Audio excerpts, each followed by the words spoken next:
దివివాణి TV ప్రేక్షకులందరికీ శుభోదయం.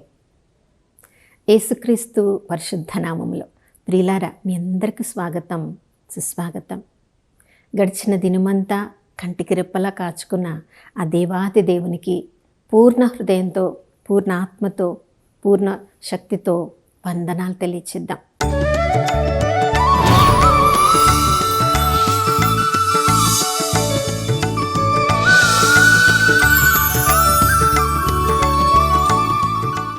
దేవుని ప్రేమ తరిగిపోలేదు, ఆయన కరుణ సమసిపోలేదు. ప్రతి ఉదయము ఆ ప్రభువు తన కృపతో, కరుణతో, జాలితో మనందరినీ కూడా నూతనంగా అభిషేకిస్తూ ఉన్నారు ప్రియులారా. ఎందుకంటే ఆయన వాగ్దానం ఇచ్చిన దేవుడు నమ్మదగినవాడు, విశ్వసనీయుడు. యేసుక్రీస్తు ప్రభుల వారి నామములో తండ్రి దేవుడు ఇచ్చిన ప్రతి వాగ్దానం కూడా ఆమేన్ అగునుగాక అని ఆ తండ్రి వాగ్దానాన్ని ఎవరెవరు విశ్వసిస్తారో వారి విశ్వాసాన్ని బట్టి ఆ వాగ్దానములన్నీ కూడా నెరవేరుతూ ఉన్నాయి. ప్రియులారా, విశ్రాంతి దినమునకు పరలోకపు తండ్రియే ఎంతో ప్రాముఖ్యతనిచ్చారు.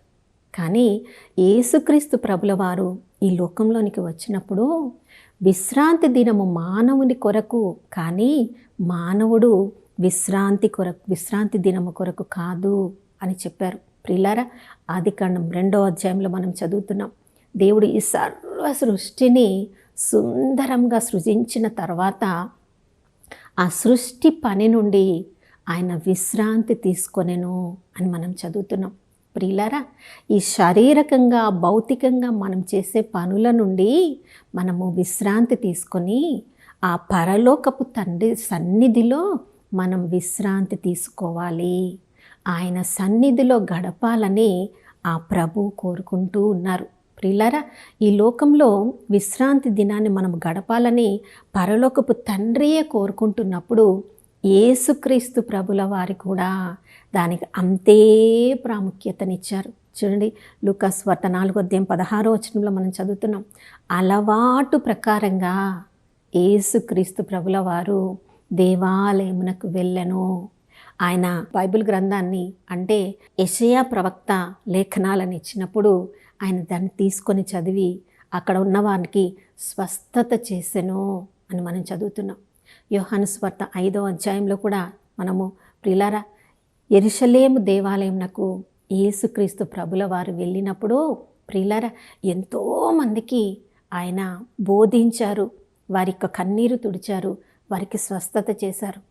ఆ బెత్సతా ప్రాంతంలో ఉన్న అక్కడ ఎంతోమంది కుంటివారు, గ్రుడ్డివారు స్వస్థత పొందడానికి ఆ కోనేటిలో ఎప్పుడెప్పుడు నీరు కదులుతుందా, ఎవరైతే ఆ నీరు దేవదూతచే కదిలింపబడినప్పుడు మొట్టమొదటిగా ఆ నీటిలోనికి దిగుతారో వాళ్ళు మాత్రమే స్వస్థత పొందుతున్నారు. కానీ 38 సంవత్సరములుగా అక్కడ ఉన్న కుంటివాడు, ఆ నీటిలో తనంతట తాను దిగలేనివాడు, చూడండి, ఇక తనకి ఆధారమే లేదు, తన స్వస్థత పొందగలడని తనకు ఆశనే లేదు. తనను ఆ నీటిలో దింపేవాళ్ళు, తనకు సహాయం చేసేవాళ్ళు ఎవ్వరు లేరు. నా ప్రియ సహోదరి, ఈ లోకంలో అందరూ కూడా మనల్ని వదిలివేసే ఏదైనా పరిస్థితి మన జీవితంలో, అనుభవంలో ఉండవచ్చు. మనుషులు వదిలివేసిన తన కొరకు మనల్ని సృజించుకున్న యేసుక్రీస్తు ప్రభుల వారు, పరలోకపు తండ్రి, పరిశుద్ధాత్మ దేవుడు మనల్లోనే ఉన్నారు. ఆయనలోనే మనం ఉనికిని కలిగి ఉన్నాము. ఆయన ఆత్మరూపంలో ఉన్నారు కాబట్టి ఈ భౌతిక కన్నులతో వారిని మనం చూడలేకపోవచ్చు. కానీ ఆ బెత్సతా ప్రాంతంలో ఆ వ్యక్తి పడుతున్న కష్టం యేసుప్రభు గమనించారు కాబట్టి, తన ఆత్మీయ కన్నులతో చూశారు కాబట్టి అందరూ వదిలివేసిన ఆ వ్యక్తి దగ్గరికి వెళ్ళి యేసుక్రీస్తు ప్రభుల వారు అడుగుతున్నారు, నువ్వు స్వస్థత పొందగోరుచున్నావా? నా ప్రియ సహోదరి, ప్రభు మన హృదయ రహస్యములను ఎరిగిన దేవుడు.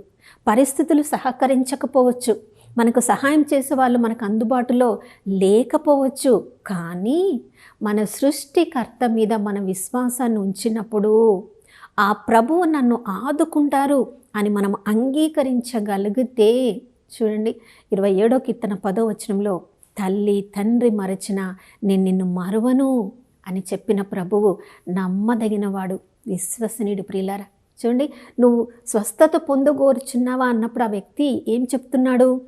తన ఎదురుగా నిలబడింది యేసుక్రీస్తు ప్రభుల వారని అతనికి తెలియదు. కాబట్టి తనలో ఉన్న లోపాలను చెప్తున్నాడు. నాకైతే ఇష్టంగా ఉంది, కానీ నా అంతట నేను ఆ నీటిలో నేను దిగలేను, నాకు సహాయం చేసేవాళ్ళు ఎవరు లేరన్నప్పుడు చూడండి, తనకున్న బలహీనతలను ఎరిగిన ప్రభువు, తన ఆశను తెలుసుకున్న ప్రభువు ఒకే ఒక్క మాటతో నీ పడకనెత్తుకొని నువ్వు వెళ్ళుము, ఇక్కడి నుంచి స్వస్థత పొందుము అంటున్నారు. చూడండి ప్రియులారా, 38 సంవత్సరములుగా ఎంత కష్టం, ఎంత వేదన పడుంటాడు. ఆ ఆత్మీయ స్థితిలో ఎంతగా ఆయన నలిగి విరిగి ఉన్న పరిస్థితిలో ఉండి ఉంటాడు. లోక మనుషులు ఎవరు కూడా మనల్ని అర్థం చేసుకోలేని పరిస్థితులలో మనల్ని అర్థం చేసుకునే పరలోకపు తండ్రి ఉన్నాడు. ప్రియులారా, ఈ లోకంలో సజీవుల లెక్కలో ఉన్నంత వరకు మనల్ని అర్థం చేసుకునే దేవుడు మనకు ఉన్నాడని మనం విశ్వసిస్తే చాలు. ఆ తండ్రి కృప ద్వారా మనము జయించలేని పరిస్థితి ఈ లోకంలో ఏది కూడా లేదు. యేసుక్రీస్తు ప్రభుల వారు 38 సంవత్సరములుగా బాధపడుతున్న ఒక వ్యక్తికి అంత స్వస్థతను, గొప్ప అద్భుతాన్ని చేసినప్పుడు దాన్ని చూసి అందరూ సంతోషించాలి, అందరూ ఆ ప్రభుని కొనియాడాలి, ఆ ప్రభువుకి వందనాలు చెప్పాలి. కానీ ఈ లోకంలో రకరకాల మనుషులు ఉంటారు ప్రియులారా. చూడండి, పరిసయ్యులు, ధర్మశాస్త్ర బోధకులు విశ్రాంతి దినమును తూచా తప్పకుండా పాటించాలంటే మనుషులకు కూడా మనము సహాయం చేయకూడదని వాళ్ళ హృదయ కాఠిన్యమే మనకు అక్కడ స్పష్టంగా తెలియజేస్తుంది. యేసుక్రీస్తు ప్రభుల వారు సృష్టికర్త అని వాళ్ళు అంగీకరించలేకపోయారు. కాబట్టి ఏ యొక్క బంధనాలలో ఉన్నవాళ్ళు విశ్రాంతి దినంలో వాళ్ళు అలానే ఉండాలని కోరుకుంటున్నారు. వాళ్ళ హృదయ కాఠిన్యానికి ప్రభు ఎంతో దిగులు పడి ఉండవచ్చు.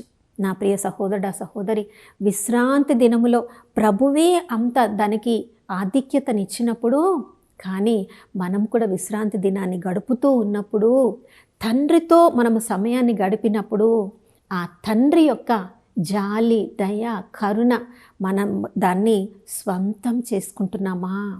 యేసుక్రీస్తు ప్రభుల వారు అందరినీ అర్థం చేసుకున్నట్లు మనం కూడా అందరినీ అర్థం చేసుకోగలుగుతున్నామా?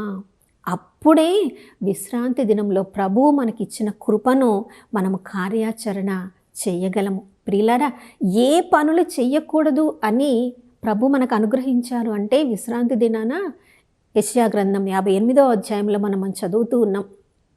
ముచ్చట్లు చెప్పుకోరాదు, వ్యాపారాలు చెయ్యరాదు, ప్రయాణాలు చెయ్యరాదు, అలాంటి పనులు చెయ్యొద్దు అని ప్రభు కోరుకుంటున్నారు. కానీ తోటి సహోదరులకి మన అవసరమే సహాయం అయి ఉన్నప్పుడు వారికి తప్పకుండా సహాయం చేయాలి. చూడండి, కొన్ని పనులు, కొన్ని ప్రొఫెషన్స్ను మనం చూసినప్పుడు వాళ్ళు ప్రతిరోజు వాళ్ళ కార్యంలో, వాళ్ళు చేసే పనుల్లో అవసరమైన వాళ్ళు, చూడండి, మెడికల్ టీంని మనం చూసినప్పుడు డాక్టర్స్ కానీ, నర్సెస్ కానీ, హాస్పిటల్లో రకరకాల పరిస్థితులలో ఉన్నవాళ్ళు, రకరకాల ఉద్యోగాలు చేస్తున్న వాళ్ళు ప్రతిరోజు కూడా ఈ మానవాళికి వాళ్ళ సహాయం చాలా అవసరం. కాబట్టి అందరూ కూడా ఆదివారం రోజు మేము విశ్రాంతి దినం కదా, మేము పని చేయకూడదు అంటే మరి అక్కడ ఉన్న ఆ పేషెంట్స్లో ఉన్న యేసుక్రీస్తు ప్రభుల వారికి ఎవరు సహాయం చేస్తారు? ప్రియులారా, ప్రయాణాలు చేయాలంటే కొన్ని చాలా అత్యవసరమైన ప్రయాణాలు ఉంటాయి. మనం వెళ్ళకపోతే అక్కడ ఎవరికైనా ప్రమాదం జరిగే ప్రయాణాలు ఉంటాయి. అలాంటివి మాత్రమే చేయాలి. కానీ చూడండి, 6 రోజులు కూడా మనం లీవ్ తీసుకోకుండా ఉద్యోగాలకు వెళ్ళిపోతాం. మన ప్రయాణాలన్నీ, మన యొక్క గెట్ టుగెదర్స్ అన్నీ ఆదివారం పెట్టుకుంటాం. ఆదివారం పెట్టుకోవచ్చు, కానీ ఆ గెట్ టుగెదర్లో కూడా తండ్రి సన్నిధి ఉందా? వాక్యంతో కొద్ది సమయమైనా మనం గడపగలుగుతున్నామా? కొద్ది సమయమైనా దేవాలయానికి వెళ్ళి ఆ తండ్రి సన్నిధిని మనం అనుభవించిన తర్వాత వచ్చిన సంతోషం, సమాధానం, కుటుంబంతో కలిసి కుటుంబ సభ్యులతో మన యొక్క సంతోషాన్ని మనం పంచుకోగలుగుతున్నామా? కొద్ది సమయాన్ని మన కుటుంబ సభ్యులందరితో గడిపి వారి యొక్క సుఖాన్ని, సంతోషాన్ని తెలుసుకొని, వారి బాధలు, వారి యొక్క అవసరాలను తెలుసుకొని అందరం కలిసి ప్రార్థన చేయగలిగినప్పుడు ప్రియులారా, మనం దేవాలయంలో అనుభవించిన ఆనందాన్ని ఆ విశ్రాంతి దినాన మన కుటుంబంలో కూడా మనం జరుపుకోవచ్చు. చూడండి, యేసుక్రీస్తు ప్రభుల వారే మత్తయి సువార్త 19వ అధ్యాయంలో చెప్తున్నారు, ఆ ధనికుడైన యువకుడు వచ్చి నిత్య జీవాన్ని పొందాలంటే నేను ఏమి చేయాలన్నప్పుడు తండ్రి ఇచ్చిన ఆజ్ఞలను పాటించండి అన్నారు. సబ్బాతు దినాన్ని, విశ్రాంతి దినాన్ని పాటించడం కూడా ఒక ఆజ్ఞనే. అవును ప్రియులారా, ప్రభు అంటున్నారు, ధర్మశాస్త్రాన్ని తూచా తప్పకుండా పాటించడానికే వచ్చాను, దాన్ని పరిపూర్తి చేయడానికే వచ్చాను, కానీ దాన్ని రద్దు చేయడానికి నేను రాలేదు అంటున్నారు. నా ప్రియ సహోదర సహోదరి, మనం విశ్రాంతి దినాన్ని ఎప్పుడు పాటించడం లేదో ఒక పెద్ద తప్పును, మన పాపాన్ని కట్టుకున్న వారంగా ఎన్నిసార్లు గత సంవత్సరంలో మనము ఎన్ని ఆదివారాలు, ఎన్ని విశ్రాంతి దినాలు దేవాలయంలో మనము గడపకుండా, తండ్రితో మన సన్నిధిని గడపకుండా, తండ్రితో ఆయన యొక్క కృపను మనం స్వీకరించకుండా ఆ వారమంతా ఎన్ని పనులను మనం చేసి ఎన్నిసార్లు విఫలమయ్యామో. ఈ నూతన సంవత్సరంలోనైనా మనం ఒక వాగ్దానాన్ని తీసుకుందాం. ప్రభువా, ఎట్టి పరిస్థితుల్లోనైనా ప్రతి ఆదివారం రోజు నీ సన్నిధికి రావడానికి నాకు కృపను అనుగ్రహించి ప్రభువా. ఇది చేయడానికి కొన్నిసార్లు నా శక్తి నాకు సరిపోదేమో, ఏదో పనులు వస్తాయేమో, ఏదో బలహీనతలు ఉంటాయేమో, ఏదో లోక ఆకర్షణలు ఉంటాయేమో ప్రభువా. వాటన్నిటికంటే ఎక్కువ గత వారమంతా నీవు నన్ను కాపాడావు, నీకు వందనాలు చెప్పడానికి, జరగబోయే వారంలో ఏ పరిస్థితిని నేను ఎదుర్కోబోతున్నానో దాన్ని ఎదుర్కోవడానికి కావలసిన శక్తిని, కృపను ముందుగానే నీ దగ్గర నుంచి స్వీకరించడానికి, కృపను అనుగ్రహించడానికి ప్రతి ఆదివారము ఈ నూతన సంవత్సరంలో మనము దేవుని సన్నిధిలో గడపడానికి, తద్వారా మనము పొందిన అభిషేకము దేవుని కృపలో మన జీవితం అంతా కూడా, మన యొక్క కుటుంబం అంతా కూడా దేవుని కృపలో వర్ధిల్లడానికి మనం ఈ రోజున మనము ఒక వాగ్దానాన్ని తీసుకుందాం ప్రియులారా. దానికి కట్టుబడి ఉండడానికి ఆ దేవుడే మనకు కృపను అనుగ్రహించమని ప్రార్థించుకుందాం. నాతో కలిసి ప్రార్థించండి. పరిశుద్ధుడైన దేవానికి స్తోత్రములు తండ్రి. విశ్రాంతి దినము ప్రభువా యేసయ్య మీరు కూడా పాటించారు. ఆ విశ్రాంతి దినమున దేవాలయంకి వచ్చిన ఎంతోమందిని, ఎన్నో బంధనాలలో ఉన్నవారికి మీరు విడుదలనిచ్చారు ప్రభువా, నీకు స్తోత్రం. రక్షణ సువార్తను స్వీకరించిన వారందరూ కూడా ప్రభువా, నీ సన్నిధిని అనుభవించిన వాళ్ళందరూ కూడా తమ జీవితంలో ఉత్తీర్ణతను పొందారు, విజయవంతంగా జీవించారు. అపోస్తల కార్యములు 13వ అధ్యాయం 14వ వచనం నుంచి కూడా మేము చదువుతున్నాం తండ్రి. బర్నబా, సౌలులు ప్రభువా విశ్రాంతి దినమున అంతియోకలో నాయన ఎంతోమందికి రక్షణ సువార్తను బోధించారు.